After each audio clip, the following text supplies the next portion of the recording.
Hi అండి. Welcome to our channel.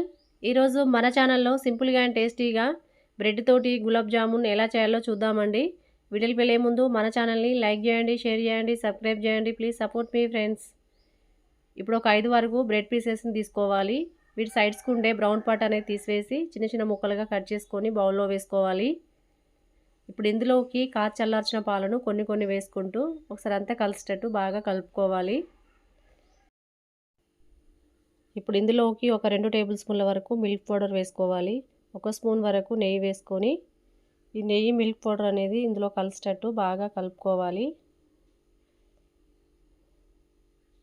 కాస్త గట్టిగా అనిపిస్తే మరొక 1 లేదా 2 టేబుల్ స్పూన్ల వరకు పాలను వేసుకొని మళ్ళీ ఒకసారి అంతా ఇలా బాగా కలుపుకొని మూత పెట్టి ఒక 10 నిమిషాలు పక్కన పెట్టుకోవాలి. ఈలోపు స్టవ్ మీద ఒక ప్యాన్ పెట్టుకొని అందులోకి 1 కప్పు వరకు షుగరు, 1 కప్పు వరకు వాటర్ వేసుకొని మంటని హై ఫ్లేమ్లో పెట్టుకొని షుగర్ని కరిగించుకోవాలి.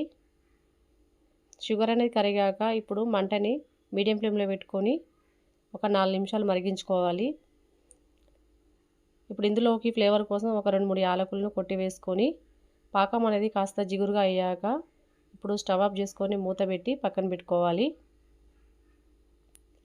ఇప్పుడు చేతులకు లైట్గా నెయ్యి అనేది అప్లై చేసుకొని కొంచెం మిశ్రమాన్ని తీసుకొని చిన్న రౌండ్స్ బాల్ లాగా చేసుకోవాలి.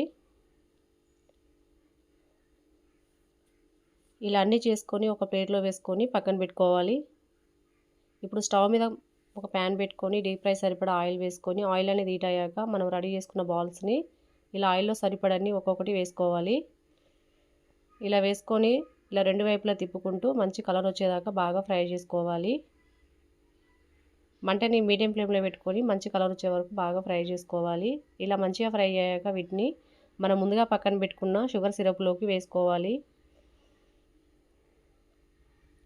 వీటిని షుగర్ సిరప్లోకి వేసుకున్నాక మళ్ళీ ఒకసారి ఇలా కలుపుకొని మూత పెట్టి పక్కన పెట్టుకోవాలి.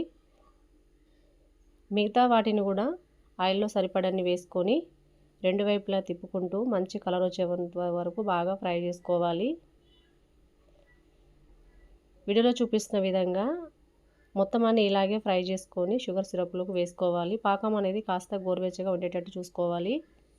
ఇదంతా కలిసేటట్టు కలుపుకొని మూత పెట్టి ఒక అరగంట పాటు పక్కన పెట్టుకోవాలి.